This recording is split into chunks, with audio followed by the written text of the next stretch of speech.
Hey guys, it's your girl KZ coming back out to you one more time. So this video, as you can see from the title, is surviving homelessness in the homeless shelters in New York City.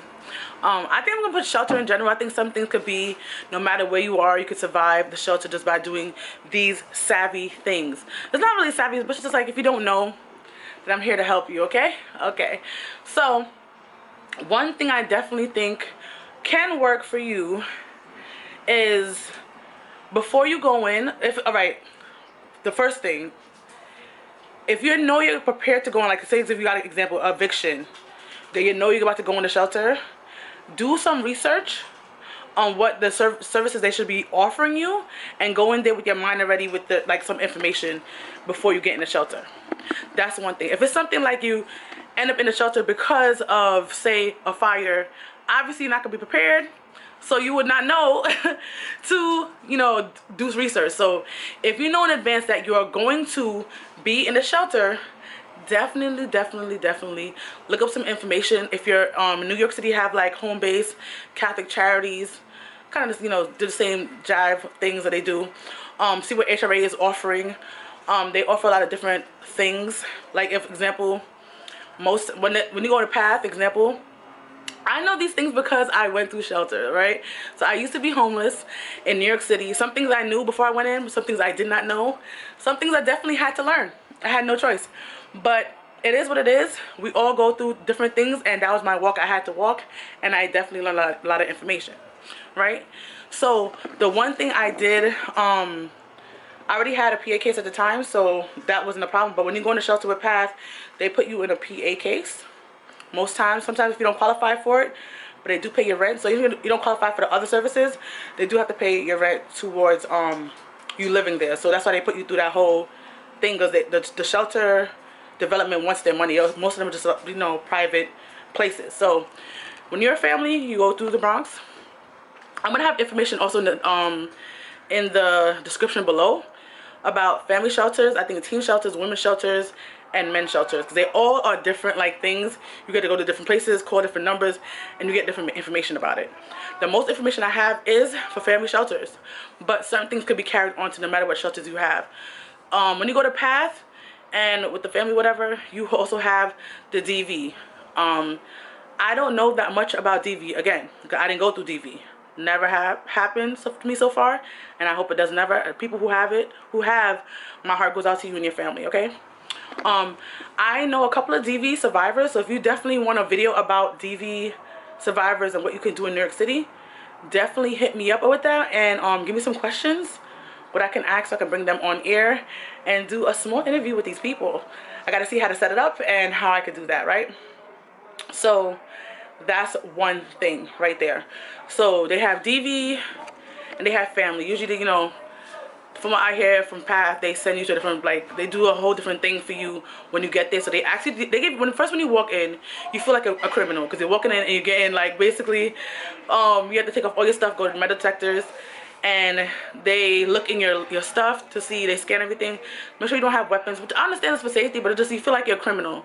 And most times how you got there, you didn't want to be there. Like, who wants to go oh my gosh, I got a shelter? That's not what you do. You go there because that's your last resort, and you have nothing else to do, especially in these times right now with the coronavirus, that a lot of people are losing their places, even though they have the moratorium. I forgot, you know what I'm talking about. They have the little thing in place so people not to get evicted. People are still getting evicted. Let's be for real. Especially in other states. New York is very lucky. I feel like people probably don't think that about living here, but I've watched videos from YouTubers in other states, and it's getting out of control. They put in a lot of things in place, and it's not working. But anyway, let me get back to what it is. So when you go in, I say know the information that you want to get, see what programs they have. If a person is not knowledgeable, they usually give you a case manager, and they give you a housing specialist. If your person is not knowledgeable about the information, try someone else to get information from them, because honestly, they change their policies and different programs all the time, and they change all these things. I could say one thing today and it could be a different thing next month, because that happened to me while I was in there. So just make sure, if they don't know anything, Google it. And if you need to know more information, definitely can come ask me on Instagram or on here, and I could definitely answer some questions for you. I do work with homeless organizations that, you know, I could do different advocacies for the homeless people, and I definitely know some information. I don't know everything, but if you need to ask me something and I don't know the answer, I definitely look it up, and I do calls for you like I'm working without getting paid. But it's okay. But I do definitely want to be here to help people and for them to get the right information, you know. Right now I don't have a lot of viewers, so right now get me when I'm small and I can help you the most. Even when I get bigger, I'm still gonna try my best to do the most that I can for you guys. So one thing I say, no information. Bring a pack or like clothes with you. Bring a couple of clothes for you and your kids, so you have that. One thing, you can't bring in food, so make sure your belly is full before you get there, because the food they have there is disgusting. They now have charging ports. So when I was there before, back in the day, I'm saying like this happened like 1,000 years ago, but back in the day they didn't have charging ports. Now they do, which is awesome. If your phone is dying or somebody, you want to call somebody, something like that, you can get that done. Ask a lot of questions. I can't stress this enough. You have to be your own advocate. They don't care if you stay in there. My room costs $4,000 a month. They want you to stay in there because they want your money from the city. Your job is to get in there, learn the information, save some money for yourself, get a job, your job is basically to use them, use all their resources, and come out a better and bigger person. That's your job. Don't make them keep you in there for years and years and years and years, and you're not out, all right? Use it for what you can. Find out all the programs, not because of, you know, they're trying to do different programs for different things. For homelessness, a lot of people are trying to actually getting accepted for city FEPs. It was not as easy as before. I heard a lot of people are getting it now. Only problem is that a lot of city apartments don't accept it, but that's technically against the law. But you know, people can get around anything, honestly, especially in New York City. It is what it is. But just do your best to get the information, grab it, absorb it, take what you need, and leave what you don't. And the stuff, if you feel like you don't need it, pass it on to somebody else. You might think about it in the future. You never know. When I first put my story out there on YouTube, I didn't want to do it. I was like, you know what? Maybe this can help somebody. And I feel like my story so far have helped a lot of people. So take the information. You don't have to do YouTube. You can tell a friend. You never know who you pass by in life in the future who might need the information that you didn't even think was not important, but for them is crucial. You know what I'm saying? So definitely do that, all right? Keep your head down. You're not there to make friends. You're not there to make Sam, Dick, Suzanne, Corey, Monica your friend. You're not there for that. You are there to make your life for your family better.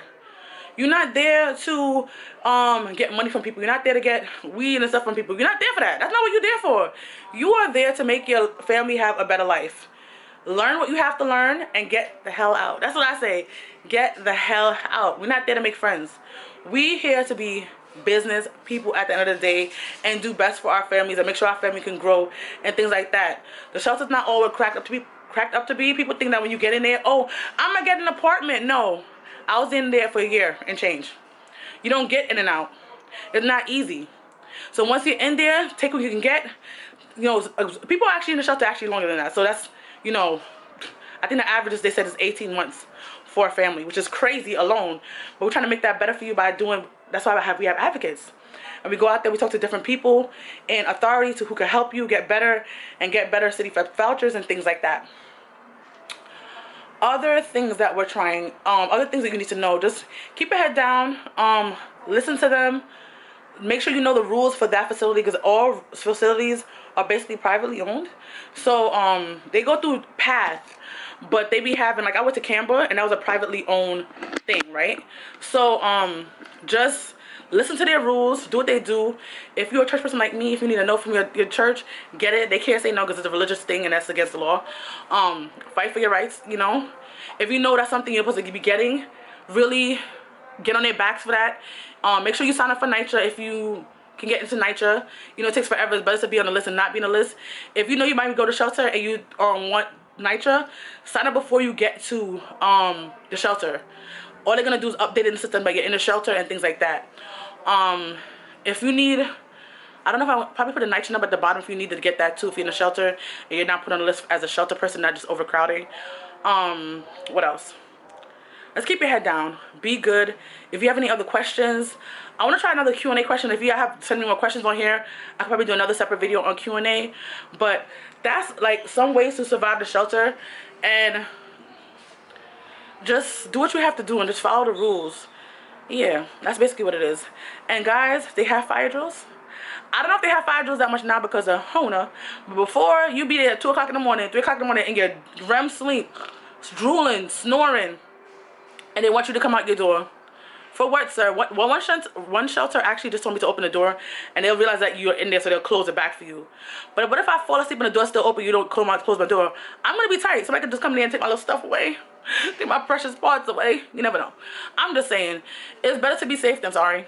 But some shelters want you to actually get up and go to a certain part designated on the floor, or you know, like first floor, whatever. And like, that's too much. Now I don't know if they're doing that still, but usually they do it because of safety reasons.